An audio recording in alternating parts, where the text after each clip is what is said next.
Hello everyone, and welcome to another edition of the Sports Scene here at Channel 12. I'm your host, John Nelson, and as always, we'll run down the past week's activities. We'll preview what's to come and have an interview with a special in-studio guest. And this time, we conclude our recognition of outstanding high school athletes as we recognize a few from Lamar and Arlington High.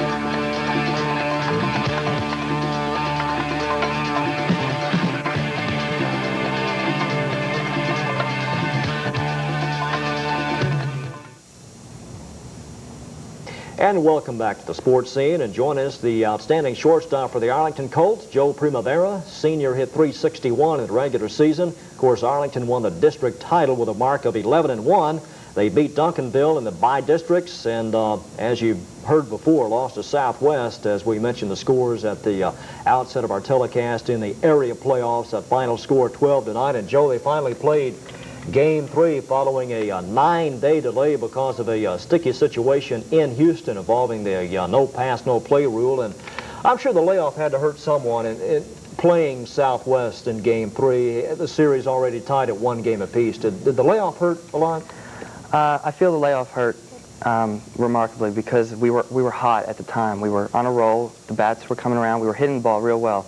And the layoff, it stopped all that. And we tried to keep in practice. But practice, gets a little bit redundant and a little bit, boring after a while. And we really need game situation, which we didn't get, and I think it hurt us in the long run. Southwest, they did have an outstanding hitting team. They should be a good representative in the area, regional playoffs, rather, wouldn't you think, seeing them 3 games? Yeah, they're very much like our team, I feel. They played solid defense. They were very consistent, and they hit the ball extremely well. Their pitching was average, but I think their bats and their defense can carry the team through. The series, I thought you played maybe a little better against Duncanville, considering that Duncanville beat you guys the first game of the year, and the Panthers are always in the playoffs. And you scored a lot of runs, I believe 21 runs in those 2 games. Well, at that point, that's when everything started coming together. I don't know what it was, what happened when it came to the playoffs. Maybe it was that most of the guys on the team have playoff experience, and the pressure didn't get to us as much. But that's the only reason. That's the only thing I could think of that helped us. Gerald Brown won every coin toss when it came to the Southwest Series, and I'm sure playing at home, at least mentally, had to help, even though it was at the Arlington Athletic Complex. More or less, it was a home game, though. That had to help. So. Well, see, the reason we picked the Arlington Athletic Complex was because we knew the power that a team like Duncanville had, and we wanted to use our speed, the speed on our team. And we felt that the bigger field, the deeper fences would beat our advantage, and I think they were. You hit very well this past year. We mentioned .361, but you like to play defense. You really like the defensive aspect of the game, don't you? Yeah, I really do. I don't know what it stems from, but ever since I was little, I just love fielding ground balls, and that's my high, that's my thrill. I just love to make the tough plays look as easy as I can make them. We have some tape highlights from Joe over the past year, and I believe we'll see some segments against Martin High School, a few games that we covered this past spring on Channel 12. And I believe this is a home game against Martin. Yeah, I just took that outside pitch up the middle. I like to, when I'm up at bat, all I'm looking for is I'm looking for anything hittable, not necessarily a strike. Just something I can get my bat on. Just want to put it in play. And here's a ground ball to you. One of those tailor-made ground balls you like to have every time, isn't it? Yeah. Ground ball, Primavera. This should be the game. The force to second. A little scoop for a force play. That's the game, and Arlington goes 5-0. That also against Martin High, and this against Southwest. Pitch slam to the shortstop, Primavera. One of those plays where you got to make an effort for it. Yeah, it was a tough play. The ones up the middle are probably the toughest, especially the throw. Good infield right there?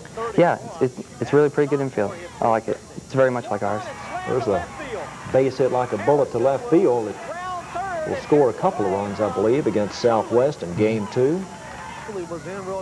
Thought you had this game in hand with a 3-run inning and everything going for you. Yeah, I know. I don't know, maybe we got a little bit overconfident.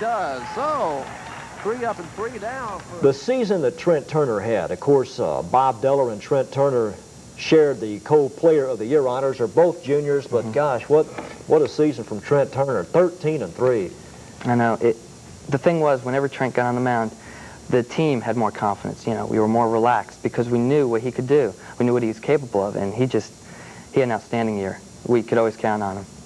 Joe, your family moved down from New Jersey, and when was that? That was the summer before the 7th grade. I was about 12 years old. And yeah, I was just going into junior high at Bailey here. You were telling me that you attended the Philadelphia Phillies camp put on by UTA and the Philadelphia Phillies this past Saturday. What was that experience like? Well, it's a big change from high school, you know, anything I've had to do with high school baseball. There were about 450 players, and they were all much faster than anybody I've ever seen. They could hit the ball. The pitching, especially, was incredibly better than what I've seen. I mean, it was just a whole different realm, a whole different step, and it was a good experience. I feel that I came out of it with a better feeling, you know, because I did pretty well. So it gave me a little bit more confidence now. And there's another camp at Arlington Stadium in July that you'll also be taking part in. Yeah, that's the ex-professional baseball players showcase, and what they'll do is they'll put you on a team and you'll scrimmage, and they'll have scouts from different professional teams and also colleges. So I think that'll be good. How about the district this past year, Joe? Sam Houston, they always seem to get hot late. Martin's program is on the up and up. Lamar had some good pitching, but the hitting kind of slacked off. What about the area high schools in the district? Did you feel like when the season started that you guys would have a pretty good shot at winning it all? When we first started, in the beginning of the season, through our practices and through everything, we really felt that we wouldn't have the same kind of team we had last year, because we did so well last year. And we knew what we had to do. We knew we weren't going to have a team with a lot of power. We knew we were going to have to scrape for runs and play consistent, tough defense. And that was the only way we were going to win. And the games would be close. And we'd just have to work very hard every game. And we did. What are your college plans? Have you been approached by any collegiate program, or are you still kind of weighing the differences right now? Well, right now, as a school, I picked North Texas to go to, and I'm planning to go there. But like I said, I'm going to different junior college tryouts and like the showcase. Hopefully, a coach will see me, or I'll catch somebody's eye, and they'll offer me something. But you can't hold your breath. Yeah, who knows? What about on the major league level? Do you follow the Rangers close? Is there anyone that you admire or would like to emulate on the major league level? Do you have a hero up to that level? Or? Well, not in current day. I don't think so. Looking back though, I like my favorite player would probably be Joe DiMaggio, just because of his swing, and also he's little heritage there, and my grandfather also liked him, and it's kind of rubbed off. Well, he was something, Joltin' Joe. Is it going to be hard when you leave Arlington to follow the Colts? You're going to always kind of maybe turn to that sports section first and follow the old alma mater? Yeah, I think I'll always look back, but I don't think it'll be too tough with my brother, who's going to be a sophomore next year, and he's looking to play baseball there. So I think I'll keep in touch pretty well. Well, Joe, we appreciate you dropping down. We've certainly enjoyed watching you play the last 3 years at Arlington High, and the best of luck to you. Thank you. Tony Walls, the outstanding defensive player for the Lady Colts, unable to be here because of some travel arrangements, but would also like to acknowledge his other athletes whose names were submitted by the respective coaches. From Arlington High, Lance Ralston of basketball, a first-team All-District member and the team's leading scorer. Greg Sheen in soccer, the top offensive player in the city for the boys soccer team. And Paul Kelso in golf. Paul was the most valuable player for the Colts in the state playoffs. From Lamar, Alan Bolden in swimming, the team captain and the school's most valuable swimmer. And Christy Heath in girls basketball. Christy, a first-team All-District selection for the Lady Vikings. Texas Rangers on the road this weekend and will return home to Arlington Stadium June 3rd to open a 3-game set against the Chicago White Sox. Coaches Ernie Stockner and Gene Stallings of the Dallas Cowboys will direct their 4th annual football camp to be held at Texas Stadium June 9th through the 14th.